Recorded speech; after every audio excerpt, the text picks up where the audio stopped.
มาทุกคนพอเห็ดเต่าอีกแล้วแถวเก่าแต่ดอกใหญ่กว่าเก่าด้วยพี่น้องเด้อดอกใหญ่กว่าเก่าเด้อเต่าทุกคนเต่า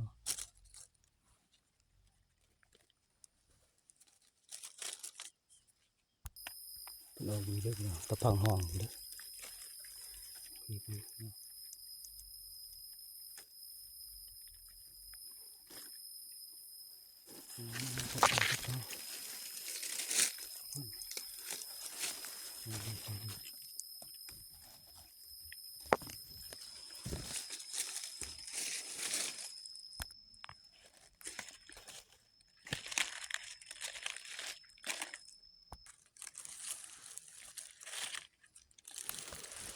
พุดเอาหกนี่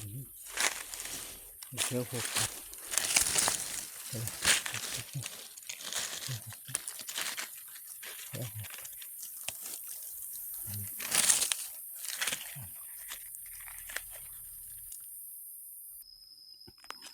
กระพังห้องด้วยกระพังห้องมันจะเป็นห้องนะกระพังห้อง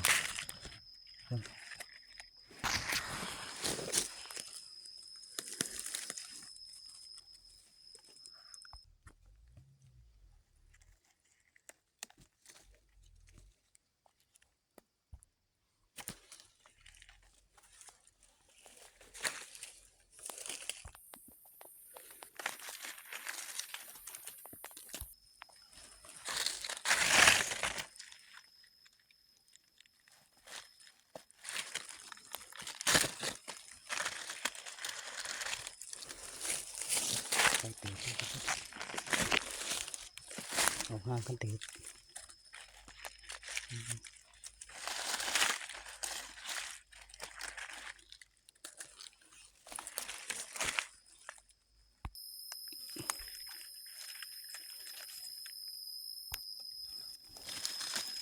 ถึงไล่หลุนไม่ได้เป็นง่ายเป็นง่าย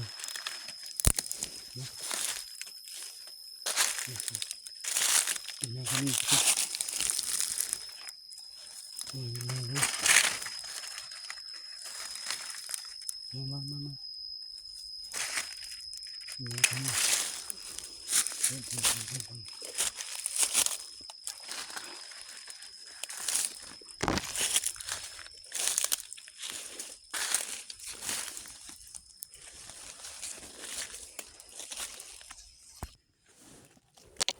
มาไปลายเห็นลายอยู่นะลาย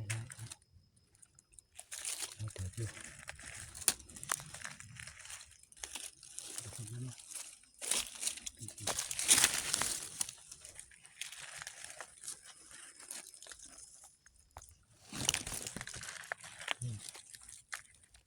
ลายหลุนดอกมาขึ้นกันลายมาตัวนั้นนะนี่ตัว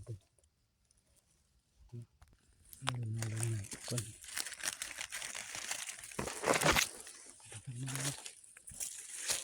เราเอาไป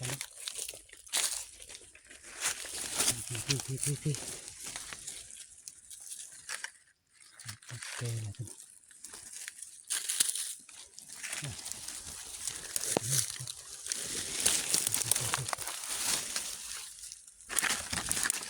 ตีท่าเขาเนี่ยไม่ถึงเขาเลยน้องเขาแหละลงตัวเถา